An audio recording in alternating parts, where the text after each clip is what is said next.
terkait dengan avoidance ada namanya safety behavior, dan kita udah pernah bahas juga di episode lagi, pokoknya di bagian video yang lain gitu ya, terkait safety behavior. Intinya ketika kita kan kita berusaha untuk nggak cemas gitu ya, kita berusaha untuk nyaman berada di situasi yang kita hadapi gitu, yang kita takutkan, yang kita cemaskan gitu.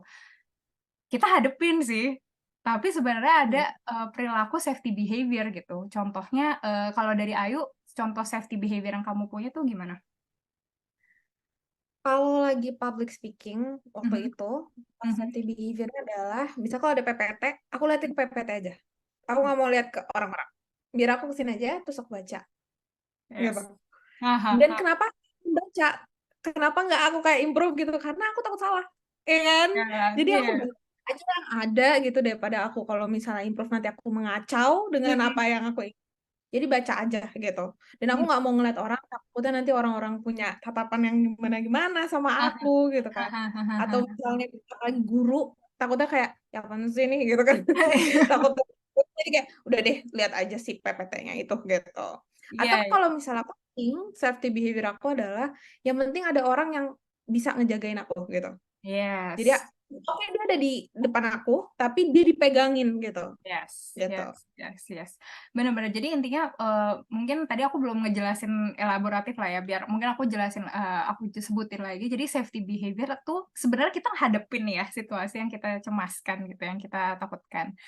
Tapi kita masih melakukan sesuatu yang menghambat kita sepenuhnya belajar kalau sebenarnya situasi itu tidak seberbahaya itu, atau, kita bisa menghadapi itu, yaitu kita sebutnya sebagai safety behavior gitu ya, perilaku yang, membuat kita aman. Dan contoh tadi Ayu betul banget, misalnya lagi, presentasi, ya udah biar dia feel safe at least pada saat situasi itu, biar dia salah, ya dia tetap presentasi, dia nggak kabur, dia tidak kabur, dia tidak menghindar untuk presentasi, enggak sih, dia tetap presentasi, tapi dia melakukan sesuatu yang tidak sepenuhnya membuat dia presentasi secara luas, secara bebas gitulah. Dia fokus ke PPT-nya aja. Atau misalnya tadi menghadapi kucing, kamu nggak menghadapi kucing itu sendirian. Harus ada sesuatu yang aman gitu, yang membuat kamu merasa aman gitu.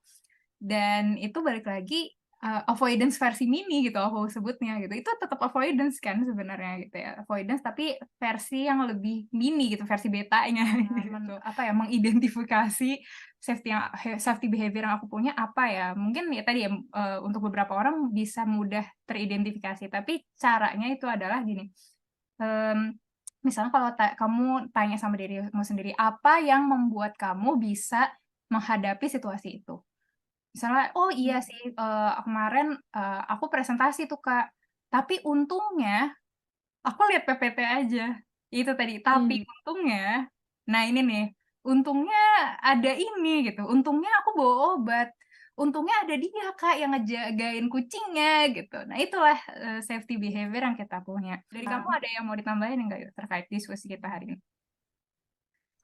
Apa ya, ini menurut pengalaman aku aja sih ya, Kak. Memang Mhm, kalau kecemasan itu, ada beberapa kecemasan yang ketika kita udah ngerasa, "Aduh udah nggak kuat banget ini kecemasan udah mengganggu sehari-hari." Apalagi mhm, misalnya contoh public speaking, karena aku jurusannya psikologi juga, kita jurusannya psikologi, aku merasa kita perlu bisa public speaking, saat itu kalau aku nggak bisa gimana dong gitu, mana waduh, presentasimu, mhm, nanti kalau aku pengen jadi narasumber atau jadi dosen, nggak bisa mhm, dong gitu.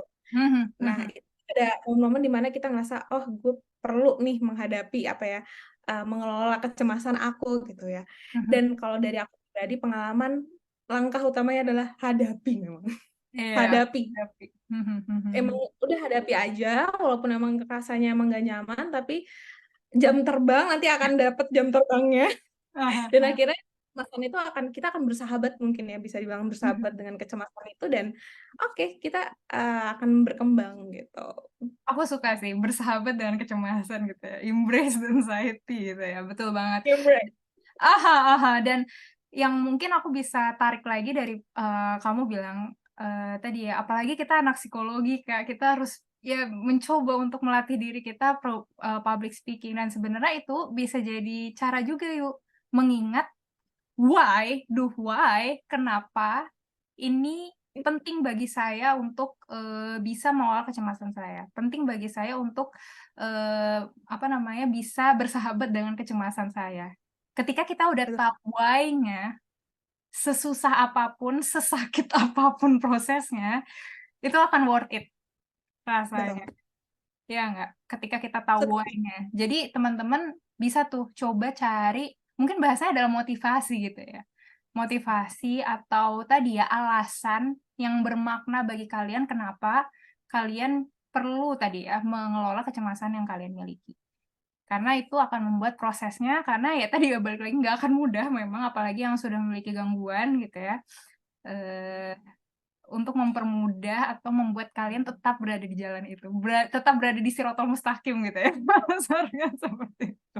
Jalan yang lurus itu. Jalan yang lurus gitu. Oke, mungkin Oh, segitu dulu pembahasan di video kali ini. Semoga bermanfaat untuk teman-teman semua. Mohon maaf apabila ada kekurangan atau kesalahan, dan jika ada yang mau diklarifikasi atau ada pertanyaan, boleh banget disampaikan di kolom komentar. Sekali lagi semoga bermanfaat. Terima kasih dan sampai jumpa lagi di video selanjutnya dari Manis Institute. Assalamualaikum warahmatullahi wabarakatuh.